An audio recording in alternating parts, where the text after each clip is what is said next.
Gisteren steek je bij mij in de sneeuw. Men doe wie het weet. Het is nu weer grien.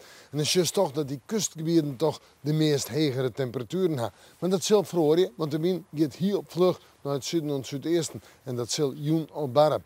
De verwachting.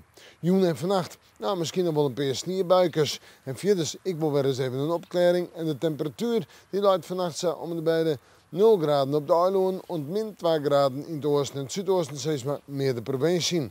Dus op een nijkans op gladens. Net alleen nog terug een sneeuwbuiken, maar ik terug dat weer de patten van Diknessa opvriezen kunnen.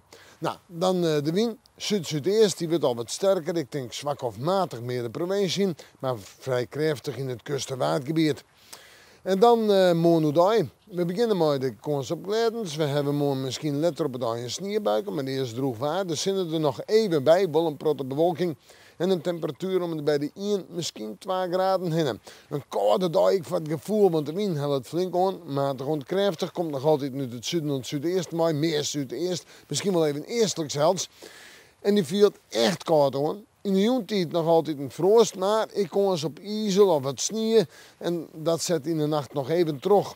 En dan zoeken we fruit. En dan is de winter voorbij.